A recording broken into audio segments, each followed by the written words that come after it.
오늘 말씀은 누가복음 24장 36절에서 49절까지 감추어진 부활의 신비라고 하는 제목으로 말씀을 나누겠습니다. 먼저 이 본문을 읽어드리겠습니다. 이 말을 할 때에 예수께서 친히 그들 가운데 서서 이르시되 너희에게 평강이 있을지어다 하시니 그들이 놀라고 무서워하여 그 보는 것을 영으로 생각하는지라. 예수께서 이르시되 어찌하여 두려워하며 어찌하여 마음에 의심이 일어나느냐. 내 손과 발을 보고 나인 줄 알라. 또 나를 만져보라. 영은 살과 뼈가 없으되 너희 보는 바와 같이 나는 있느니라. 이 말씀을 하시고 손과 발을 보이시나 그들이 너무 기쁨으로 아직도 믿지 못하고 놀랍게 여길 때에 이르시되 여기 무슨 먹을 것이 있느냐 하시니 이에 구운 생선 한 토막을 드리니 받으사 그 앞에서 잡수시더라. 또 이르시되 내가 너희와 함께 있을 때에 너희에게 말한 바 곧 모세의 율법과 선지자의 글과 시편에 나를 가리켜 기록된 모든 것이 이루어져야 하리라 한 말이 이것이라 하시고 이에 그들의 마음을 열어 성경을 깨닫게 하시고 또 이르시되 이같이 그리스도가 고난을 받고 제3일에 죽은 자 가운데서 살아날 것과 또 그의 이름으로 죄 사함을 받게 하는 회개가 예루살렘에서 시작하여 모든 족속에게 전파될 것이 기록되었으니 너희는 이 모든 일의 증인이라. 볼지어다 내가 내 아버지께서 약속하신 것을 너희에게 보내리니 너희는 위로부터 능력으로 입혀질 때까지 이 성에 머물라 하시니라.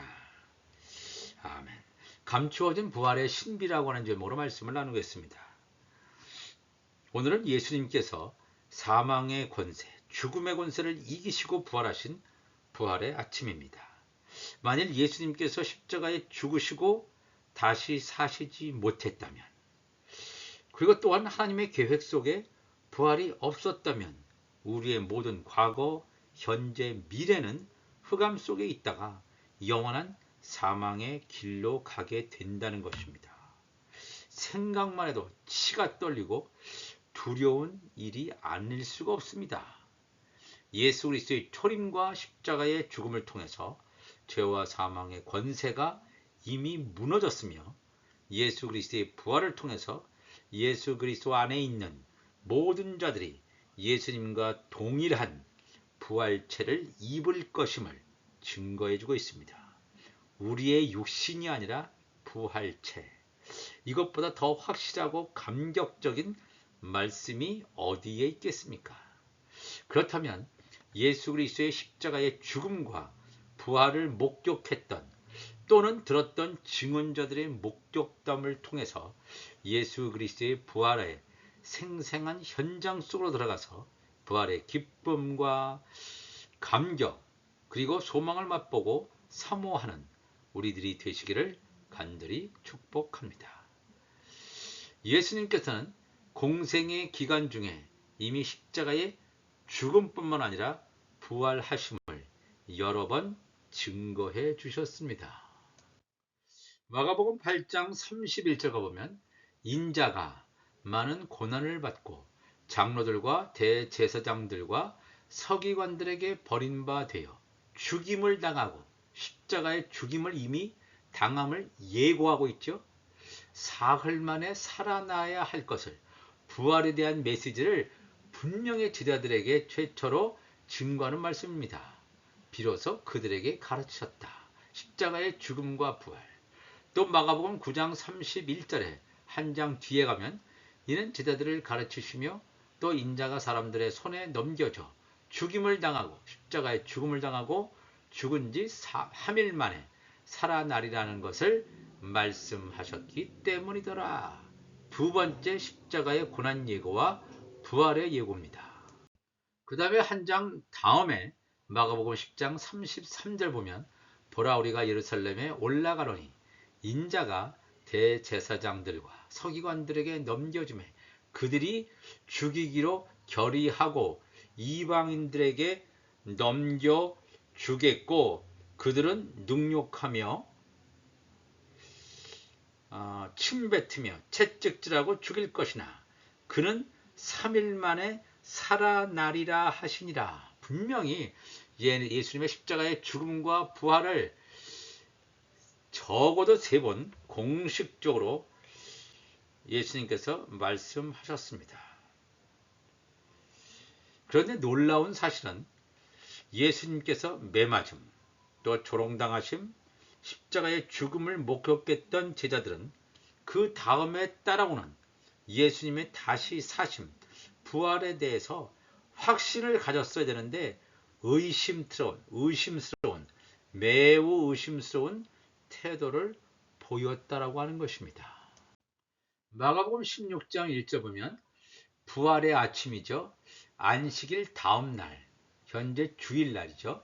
안식일이 지남에 막달라 마리아와 야고보의 어머니 마리아와 또 살로메가 가서 예수께 바르기 위하여, 예수의 시체에 바르기 위하여 향품을 사다 두었다가 안식 후 첫날 매우 일찍이 해 돋을 때에 그 무덤으로 가며 무덤에 들어가서 흰옷을 입은 한 청년이, 이번에 바로 천사죠, 우편에 앉은 것을 보고 놀라매 청년이 이르되, 이 천사 이르되 놀라지 말라. 너희가 십자가에 못 박히신 나사렛 예수를 찾는구나. 그가 살아나셨다. 이 여인들에게 이 천사가 뭐라고 하냐면 예수 그리스도께서 살아나셨다. 부활하셨고 여기 계시지 아니하니라. 보라 그를 두었던 곳이라고 분명히 이 성경은 증거하고 있습니다. 성경이 마가복음에서만 증거하고 있다면 혹시 부활 사건이 없었던 거 아니야? 아닙니다. 성경은 여러 곳에서 부활을 증거합니다. 누가복음 24장 1절 가보면 안식 후 첫날, 즉 주일이죠. 새벽에 이 여자들이 그 준비한 향품을 가지고, 여기 나오는 이 여인들은 예수님이 부활하신다는 사실을 제대로 깨닫지 못한 자들이에요. 바로 이날 부활하신다는 것을 알면 예수님의 시체를 바르기 위해서 향품을 가져와서는 안 되죠. 향품을 가지고 무덤에 가서 이르시기를 인자가 죄인의 손에 넘겨져 십자가에 못 박히고 제3일에 다시 살아나야 하리라 하셨느니라 한데, 이것은 지금 이 여인들이 만난 그런 천사들의 입에서 나온 증언이 되겠습니다. 무덤에서 돌아가 이 모든 것을 11사도와 다른 모든 이에게 알렸다고 했습니다. 여기 나오는 이 여인이 누구냐면 예수님의 시체에 향품을 가지고 와서 바르려고 했던 이 여인은 누구냐면 10절에 막달라 마리아, 요한나와 야고보의 모친 마리아라. 또 그들과 함께한 다른 여자들이 예수께서 무덤에 계시지 않는다는 것을 알게 되었고 천사의 증언을 듣게 됩니다. 그래서 너무나 놀래지만 이 사실을 예수님께서 살아나셨구나, 부활하셨구나, 자기가 직접 보지 못했지만 천사들을 보고 증언을 들었단 말입니다. 사도들에게 알렸지만 사도들의 반응은 그들의 말이 허탄한 듯이 들려 믿지 아니하나 그랬습니다. 넌센스다 이거예요. 사람이 죽었는데 어떻게 살으냐. 예수님께서 틀림없이 제자들에게 적어도 3번 십자가의 죽음과 부활 사건을 말씀하셨습니다. 다른 사람한테가 아니라 제자들에게. 그럼 제자들은 예수님의 십자가 사건을 직접 목격한 증인으로서 예수님께서 다시 살아나시겠구나, 사흘 만에 살아나시겠구나, 이것을 깨달아야 되는데 깨닫지 못하고 허탄한 듯이, 이건 넌센스야. 이건 말이 돼? 어떻게 사람이 죽었는데 살아나? 지금까지 이런 일이 없는데 들려서 믿지 아니하나 그랬어요. 3년 반 동안이나 예수님을 따라다니던 제자들이 예수님을 믿지 않았다. 예수님의 부활 사건을 믿지 않았다 그랬어요. 또 요한복음 20장 1절 가보면 안식 후 첫날, 주일이죠.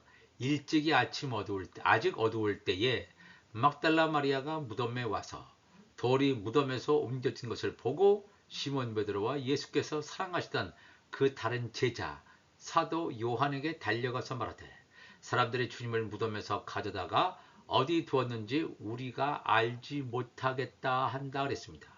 막달라 마리아, 또 다른 마리아, 다른 여인들이 예수 그리스도께서 누워 계시는 무덤에 찾아갔지만 무덤은 이미 열려 있었고 비어 있었고 천사를 만난 다음에 이 시몬 베드로와 사도 요한에게 또 이렇게 증거하는 장면입니다.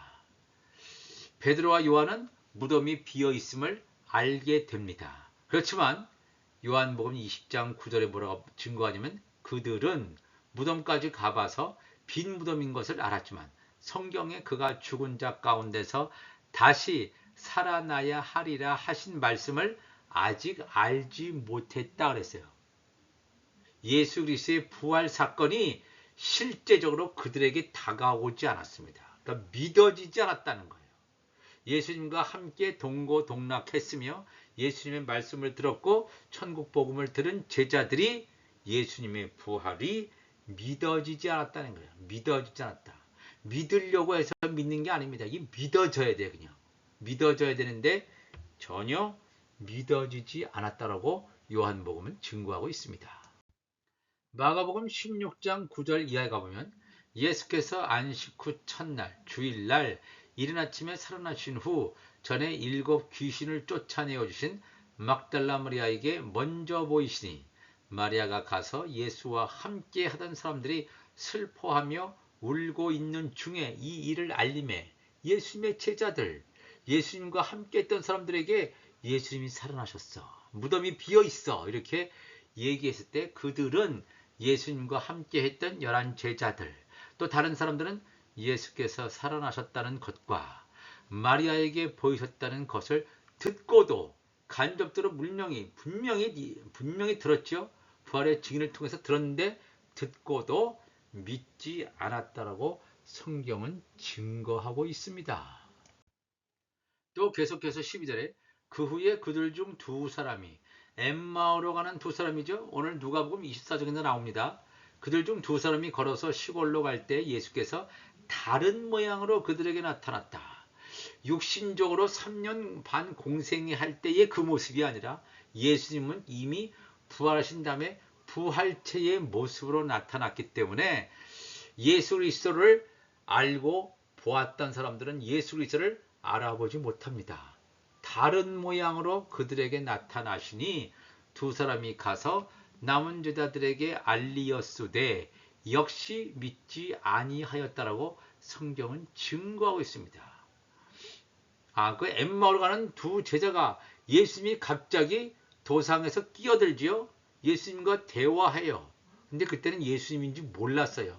부활하신 예수님을 알지 못했어요. 왜냐하면 예수님이 다른 모양, 부활의 신령한 몸으로 부활되어서 나타났기 때문에 이 지상에 부활되기 전에 예수님의 모습과는 완전히 달랐음을 성경을 통해서 알게 됩니다. 우리가 이 말씀을 통해서 우리 역시 부활되면 우리가 이 땅에 살았을 때의 모습하고 완전히 다르구나 하는 것을 알게 됩니다. 이 부활의 사건을 겪었던 엠마오로 가는 2 제자가 처음에는 예수님을 알아보지 못했지만 나중에는 그 마음에 감동을 주시고 말씀을 풀어주실 때에 이분이 예수님이구나 할 때에 깨달았을 때 예수님은 사라졌습니다.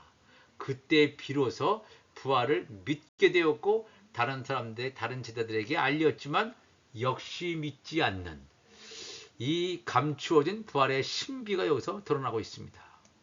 요한복음 20장 24절에 또 다른 11명의 제자들에게 11명의 제자 중에서 10명의 제자들에게 예수님께서 나타났지만 마침 그때 도마는 그 자리에 함께 있지 않았어요. 다른 10명의 제자들은 예수 그리스도의 부활을 봤어요. 봤지만 아직도 부활에 대한 게 믿어지지 않는 상황. 그래도 예수님이 나타나셨다는 것은 10명의 제자들은 알지요. 그런데 요한복음 20장 24절 보면 12 제자 중에 하나로서 디두모라 불리는 도마는 예수께서 오셨을 때에 함께 있지 아니한지라. 다른 제자들이 그에게 이르되 우리가 주를 보았노라 하니 도마가 이르되 내가 그의 손에 못자국을 보며 내 손가락을 그 못자국에 넣으며 내 손을 그 옆구리에 넣어보지 않고서는 믿지 아니하겠노라 하니라. 여드레를 지나서 예수님께서 부활하신 지 8일이 지나서 제자들이 다시 집 안에 있을 때 문이 다 닫혀 있어요. 문이 닫혀 있을 때에 도마도 함께 있고 문들이 닫혔는데 예수께서 오셨다는 거예요.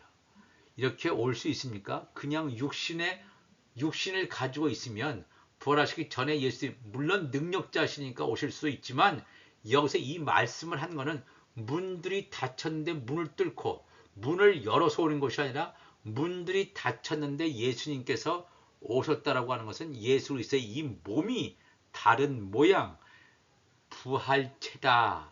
신령한 몸으로 부활된 부활체임을 성경이 증거하고 있습니다.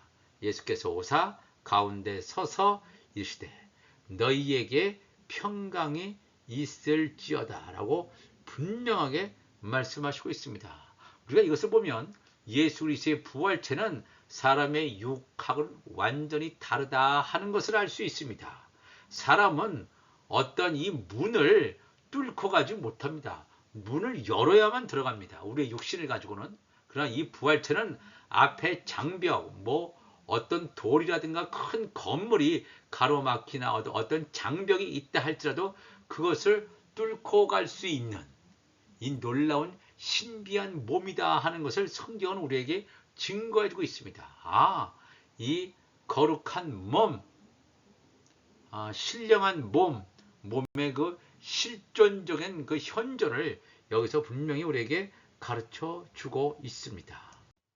예수님의 제자들은 예수님으로부터 말씀을 들었는데 그렇다면 왜 부활의 증거를 제자들에게 했던 사람들의 말을 계속해서 믿지 못하고 의심하고 허탄한 것이다. 넌센스다. 이런 반응을 보였을까요? 예수님께서 제자들에게 이렇게 말씀하죠. 예수께서 또 이르시되 너에게 평강이 있을저다. 부활하신 예수님께서 제자들이 이렇게 말씀해요. 아버지께서 나를 보내신 것 같이 나도 너희를 보내노라. 이 말씀을 하시고 그들을 향하사 숨을 내쉬며 이르시되 성령을 받으라. 너희가 누구의 죄든지 사하면 사하여질 것이요 누구의 죄든지 그대로 두면 그대로 있으리라 하시니라.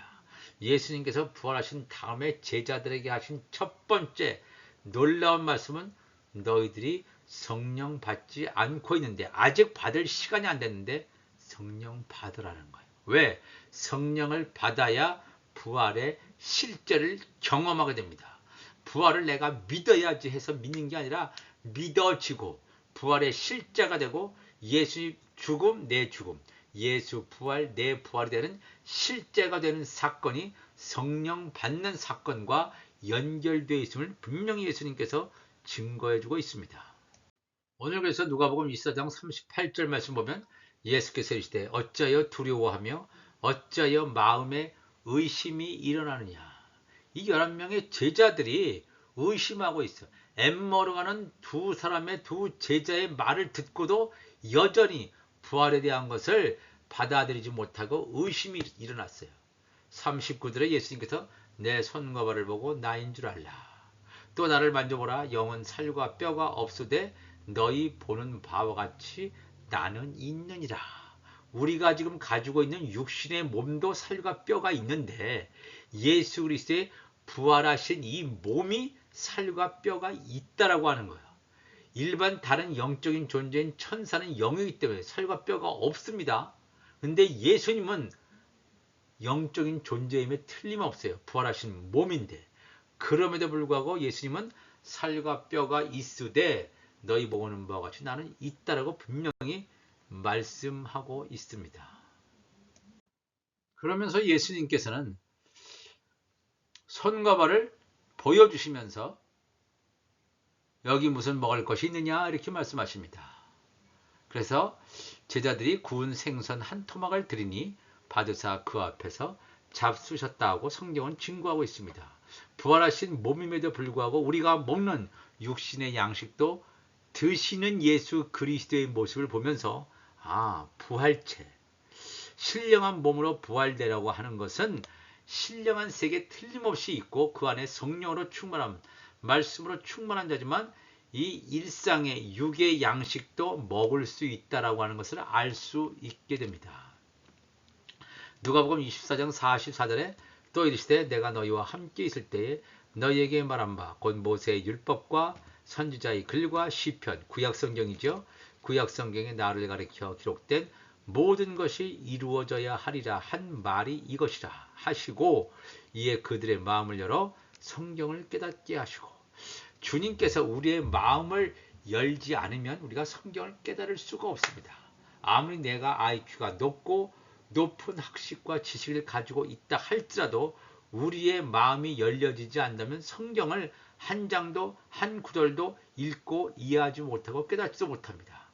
예수님께서 우리의 마음을 열었을 때 성경이 열려집니다. 깨닫게 됩니다. 순종하게 된다는 것입니다. 또 이르시되 이같이 그리스도가 고난을 받고 제3일에 죽은 자 가운데서 살아날 것과 또 그의 이름으로 죄사함을 받게 하는 회개가 예루살렘에서 시작하여 모든 족속에게 전파될 것이 기록되었다. 하나님의 말씀이 전파될 때 예수 그리스도의 죄사함의 세례, 이것이 단순히 그냥 물세례를 말하는 것이 아니라 말씀이 전파될 때 생명수가 공급될 때 예수의 이름의 죄사함의 세례를 통해서 온전한 게 죄인에서 의인으로 넘어가는 놀라운 하나님의 역사가 이루어질 줄 믿습니다. 이 예수 이름의 죄사함의 세례가 없다면 죄인으로 그대로 있다면 천국 갈 수가 없습니다. 죄인의 몸으로는 천국 가지 못합니다. 죄인에서 의인으로 완전히 혁명적으로 변화되는 그러한 놀라운 변화가 있을 때에 우리가 하나님 나라에 갈 수 있음을 성경은 증거하고 있습니다. 예수님께서 이렇게 말씀하십니다. 누가복음 24장 48절에 너희는 이 모든 일의 증인이라. 십자가의 죽음과 부활의 증인이라.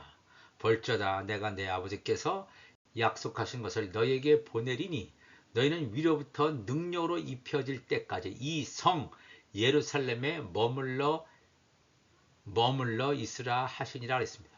이 성에 머물러라는 것이 예수님의 명령이에요. 근데 이 명령을 듣지 않고 만약에 다른 곳으로 갔다 그 사람은 성령의 능력으로 입혀지지 못합니다. 왜? 성령을 받아야지 부활의 실제를 경험하게 되고 앞으로 미래의 부활의 몸으로 부활체로 변화될 것이기 때문에 그렇습니다. 사도행전 1장 3절 이하에도 말씀하죠. 그가 고난받으신 후에 또한 그들에게 확실한 많은 증거로 친히 살아계심을 나타내사 40일 동안 그들에게 보이시며 부활하신 후에 40일 동안 그들에게 보이시며 하나님 나라의 일을 말씀하시니라. 사도와 함께 모이사 그들에게 분부하여 이르시되 예루살렘을 떠나지 말고 내게서 들은 바 아버지께서 약속하신 것을 기다리라. 요한은 물로 세례를 베풀었으나 너희는 몇 날이 못되어 성령으로 세례를 받으리라 하셨느니라. 성령으로 세례를 받은 자만이 하나님의 아들입니다. 성령으로 세례를 받은 자만이 부활의 실제를 경험하게 됩니다. 부활의 실제를 경험하게 되면 성령으로 세례를 받은 자면 예수님께서 죽으셨다가 부활하셨구나 이것이 믿어져요. 우리 현재 사람들은 부활을 직접 본 사람이 없습니다. 예수님의 십자가 사건도 직접 본 사람이 없어요. 그렇지만 믿음이 있다면 우리 안에 성령이 거하신다면 예수 그리스도의 죽음을 보지도 않고 믿게 되고 또 예수 그리스도의 이 부활 사건을 우리가 보지도 못했지만 경험하지 못했지만 믿어지게 되는 놀라운 역사가 있게 되는 것은 바로 성령이 우리 안에서 우리를 움직이고 있다고 하는 것입니다. 속사람이 강건함으로 말미암아 예수 그리스도께서 했던 놀라운 역사 이것이 우리 안에서 온전히 실제가 되는 부활주의를 경험하심으로 말미암아 우리의 삶 가운데서 성령으로 우리를 인도하여 주옵소서. 이때는 마지막 때입니다. 전쟁이 격화되고 있고 이 세상이 앞으로 어떻게 흘러가 될지 많은 사람들은 지금 고통 가운데 있습니다. 또 방황하는 가운데 있습니다. 우리가 온전히 이 약속의 말씀을 붙들고 이 마지막 때 끝까지 하나님의 인도, 성령의 인도함을 받아서 새 예루살렘 성에 입성하는 우리 모두가 되시기를 주님의 이름으로 축복합니다. 다 같이 기도하시겠습니다. 하나님 아버지 감사합니다. 오늘 부활의 아침 하나님의 말씀을 함께 나누었습니다. 예수 그리스도의 죽음과 부활이 함께 갑니다. 예수 그리스도의 십자가는 믿는데 부활을 믿지 못한다. 하나님의 아들이 아닙니다. 십자가와 부활이 내 안에서 살아서 숨쉬고 운동하고 예수께서 부활체로서 움직이신 것처럼 문을 뚫고 움직이신 것처럼 육신의 양식도 드시고 예수님께서는 동시에 여러 공간에도 계시고 여러 공간에 동시에 나타날 수 있는 그 놀라운 능력이 있으신 것처럼 우리의 몸도 부활체로 이제 변화될 수 있다는 사실을 깨닫고 더욱더 감사하며 나갈 수 있는 우리 모두가 되게 하여 주옵소서. 감사하며 예수님의 이름으로 기도합나이다. 아멘.